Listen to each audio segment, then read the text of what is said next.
जैसे ही film release हुई, इसे कोरिया की सबसे शॉकिंग और 18 प्लस क्राइम फिल्मों में गिना जाने लगा। ये कहानी एक रियल इंसिडेंट पर बेस्ड है, जहां हर मर्डर मेथड इतना ब्रूटल है कि देखने वालों के होश उड़ जाएं। और सबसे डरावनी बात ये, किलर अपने शिकार के शरीर के टुकड़े करने के बाद उन्हें अपने ही घर के आंगन में दफना देता था, सिर्फ अपनी सिक ऑब्सेशन को पूरा करने के लिए। कहानी शुरू होती है सियोल के एक इलाके में लगातार 8 महिलाओं के गायब होने की खबर आती है। सभी करीब 30 साल की, मैरिड और अट्रैक्टिव थी, और हर बार वो बारिश वाले दिन ही गायब हुई। लोगों का कहना था कि एक ब्लैक रेनकोट पहने आदमी उन्हें टारगेट करता है। पुलिस 1 महीने तक जांच करती है, लेकिन ना कोई सस्पेक्ट मिलता है, ना ही किसी विक्टिम की बॉडी। फिर एक और बारिश भरी रात। संभावना थी कि किलर फिर अटैक करेगा, इसलिए इंस्पेक्टर अर्जुन और उसके साथी विक्रम को पेट्रोल पर भेजा जाता है। लेकिन तेज बारिश देखकर दोनों ड्यूटी सीरियसली नहीं लेते, गाड़ी साइड में लगाकर आराम करने लगते हैं। उसी समय अर्जुन की बहन नेहा अस्पताल से निकलती है। उसे अभी अभी पता चला है कि वो प्रेग्नेंट है। वो बहुत खुश है। वो अपने पति रोहन को कॉल करती है, लेकिन वो काम में बिजी होता है, तो नेहा अकेले घर जाने निकलती है। जैसे ही वो एक सुनसान गली में पहुंचती है, अचानक पीछे से एक आदमी आता है और उसके सिर पर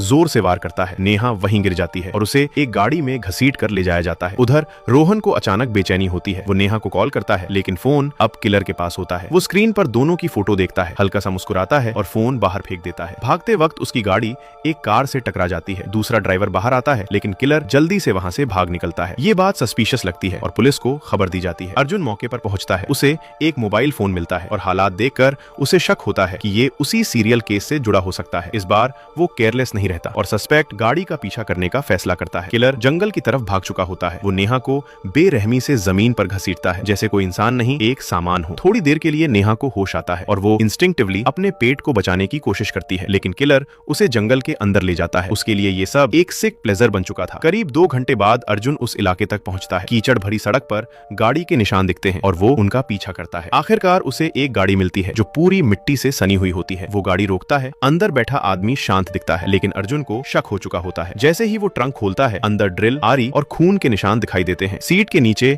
उसे एक महिला के बाल मिलते हैं, जिनसे ताजा खून निकल रहा होता है। अब सब साफ हो चुका था। किलर को तुरंत गिरफ्तार कर लिया जाता है। गाड़ी की जांच में पता चलता है कि अंदर 8 अलग अलग लोगों का खून मौजूद है, यानी ये वही सीरियल किलर था जिसे पुलिस इतने दिनों से ढूंढ रही थी। सब लोग अर्जुन की तारीफ करते हैं, लेकिन तभी रोहन का फोन आता है। नेहा दोपहर से घर नहीं पहुंची। अर्जुन पहले इसे नॉर्मल समझता है, लेकिन तभी उसे पता चलता है कि जो फोन मिला था वो नेहा का ही था। ये सुनते ही उसके पैरों तले जमीन खिसक जाती है। वो तुरंत इंटेरोगेशन रूम में जाकर किलर पर टूट पड़ता है। उसे मारता है, चिल्लाता है, मेरी बहन कहाँ है? लेकिन किलर सिर्फ मुस्कुराता है। अब ये केस पर्सनल बन चुका था।